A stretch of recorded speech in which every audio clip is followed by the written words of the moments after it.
لو أنزلنا هذا القرآن على جبل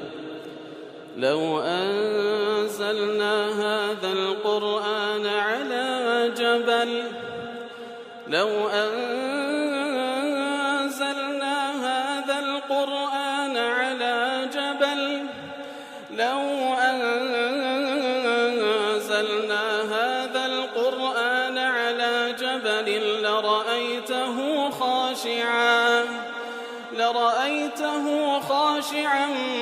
متصدعا من خشية الله وتلك الأمثال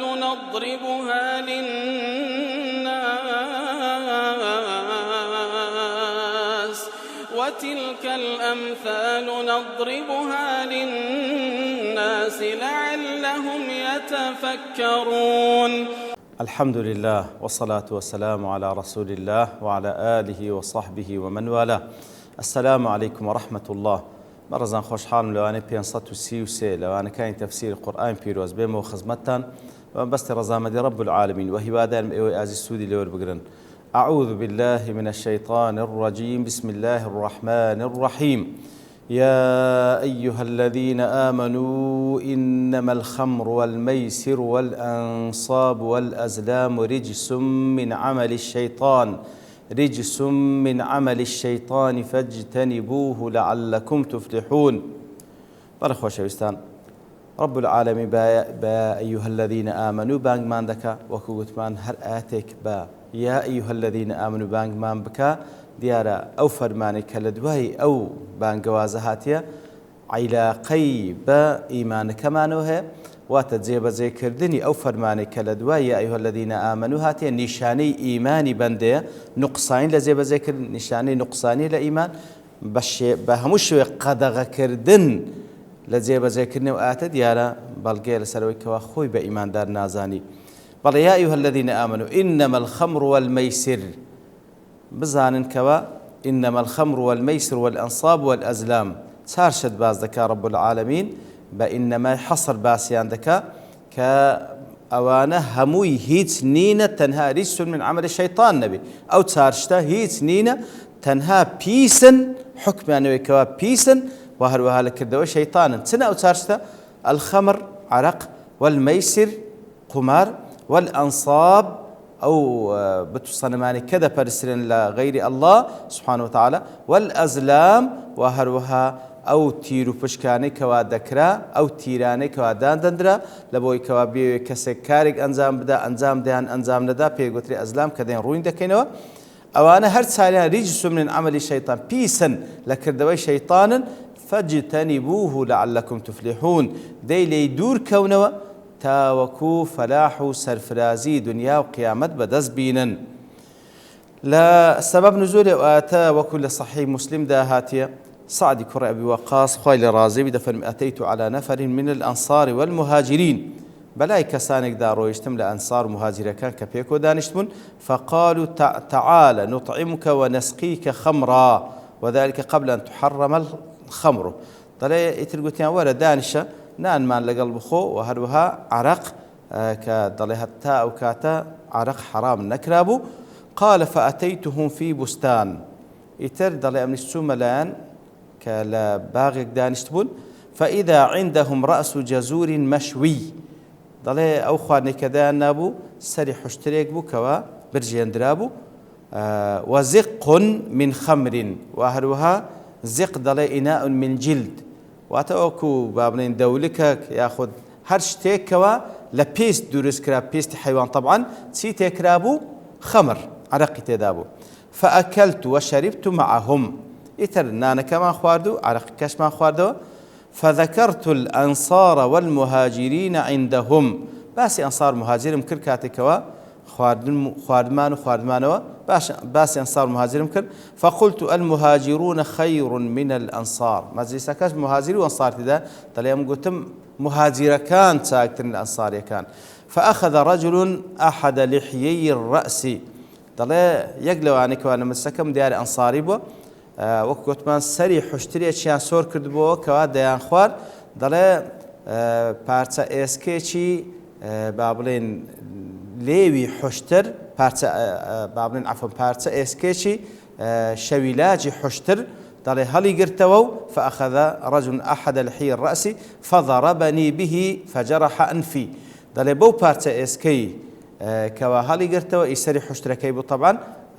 دەڵێ لە دموچاومی دا و فجرح أنفي كفوي بريندار كردم فأتيت رسول الله صلى الله عليه وسلم فأخبرته طبعا نتيجة أو عرقي كخواري تانو أو يهان أو قصيدك أو شان ليد ذات مبو بارسيسكا تريهات مخزمة في صلى الله عليه وسلم بهم قد كوا أو حالة الرويدة فأنزل الله عز وجل في شأن الخمر يتدى فرمي خواهي قول سبحانه وتعالى وآتي دابزان يا الذين آمنوا إنما الخمر والميسر والأنصاب والأزلام إلى آخره حتى وكلات دواتريج دفن فهل أنتم منتهون واز لدينا دیارە وەکو دەین باس دەکەن ئینشاءڵڵا عەرەق بە چەند قۆناغی حرام کرا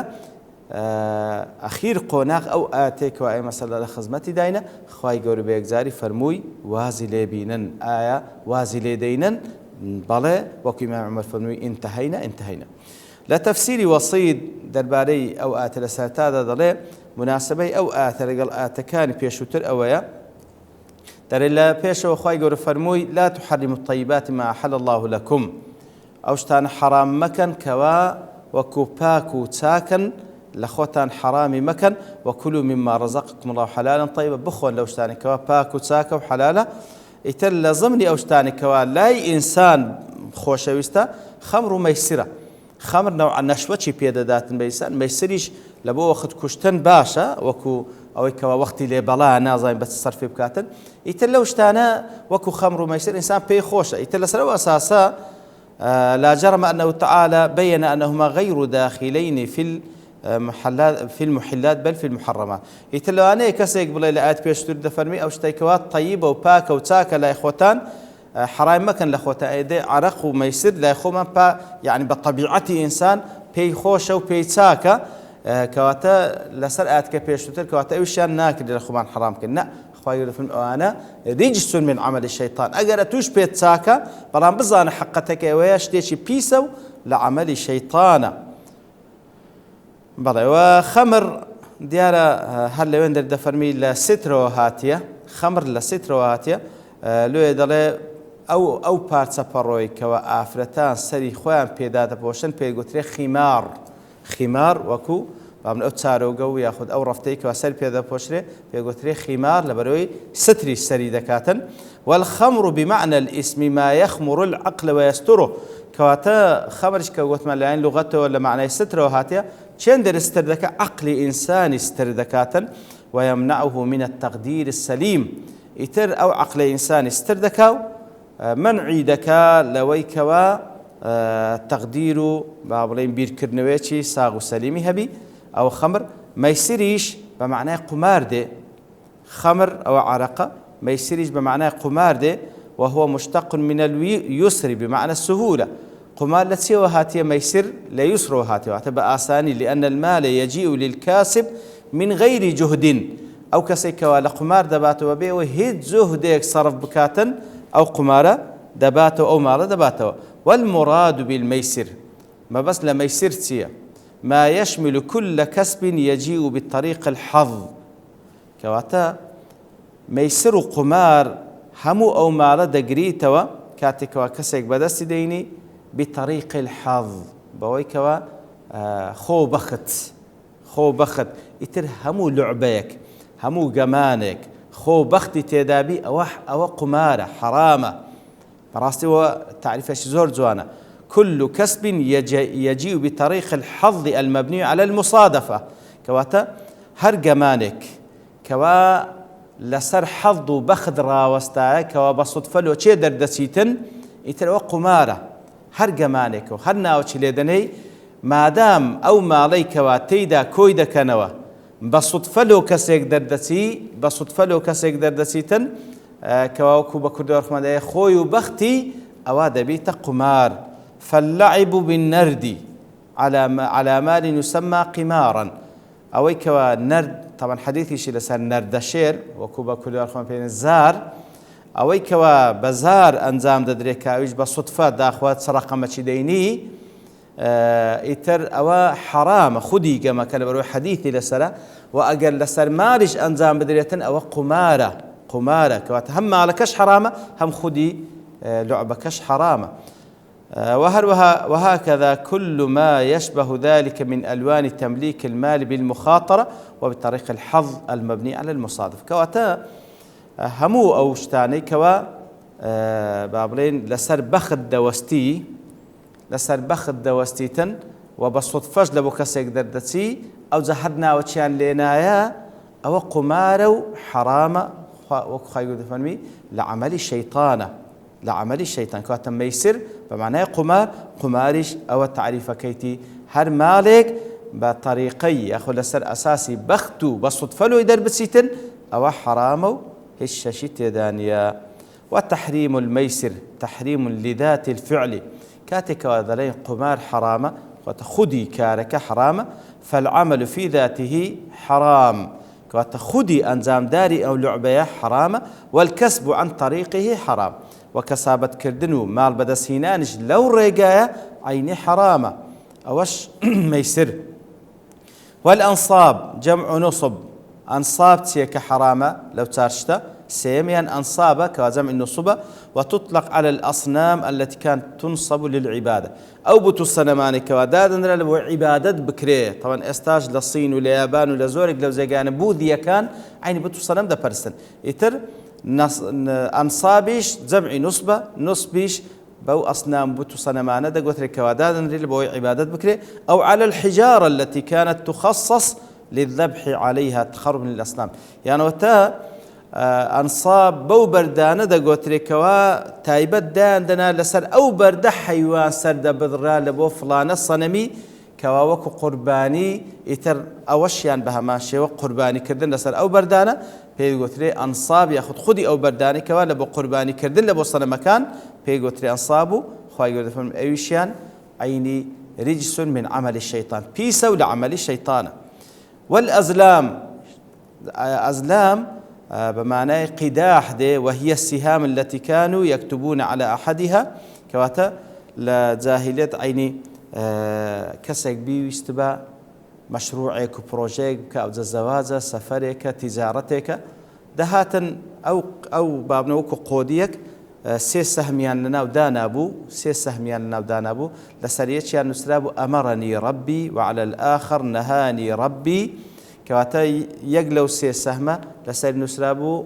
پروردگارم فرماني پێکردم ئەوە کەیترا نووسراب نەهانی ڕەبی پەروەردگارم لێی قەدەغە کردم ئیسێمیشان هیچ لێ نەنووسرابوو.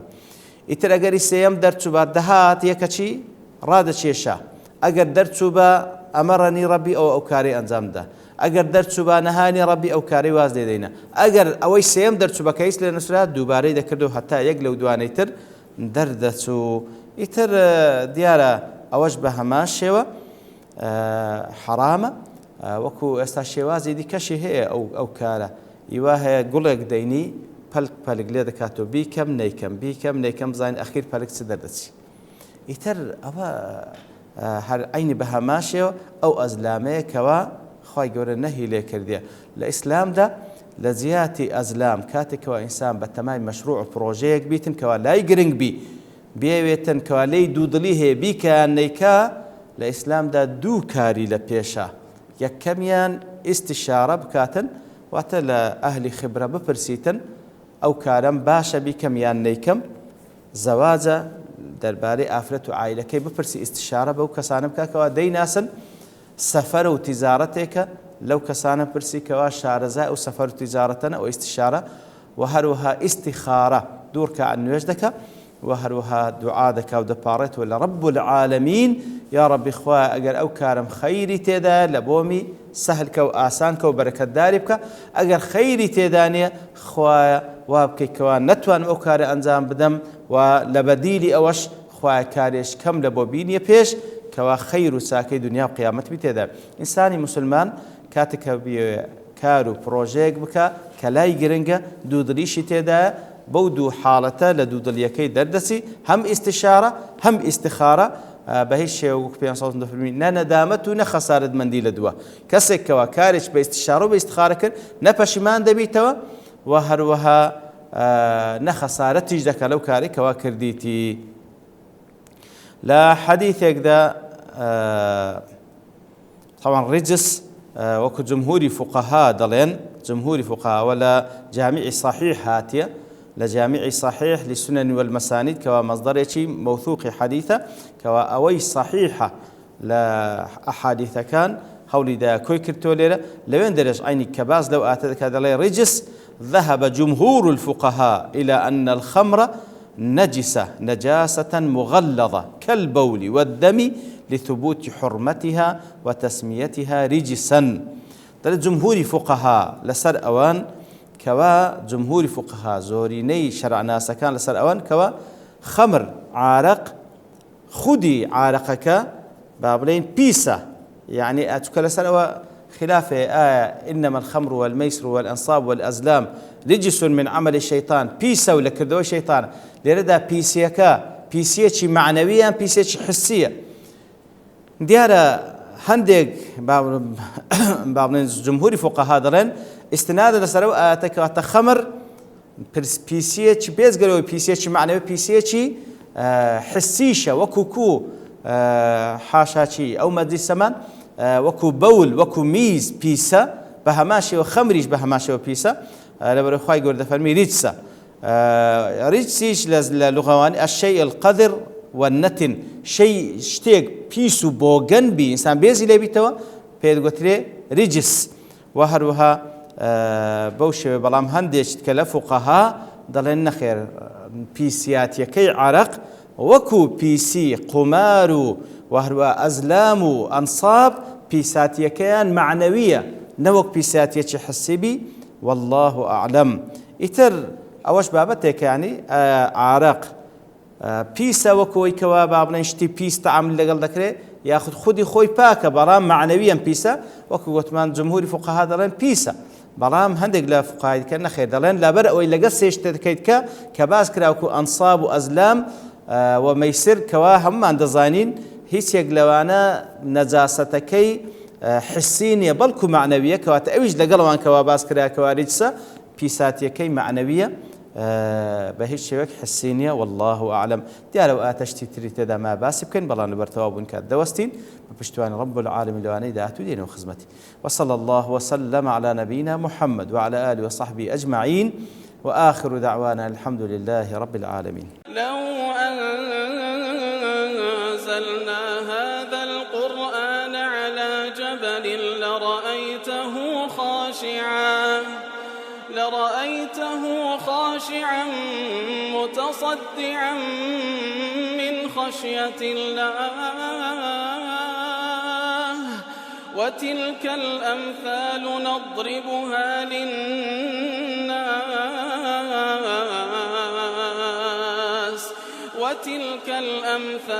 نضربها للناس لعلهم يتفكرون.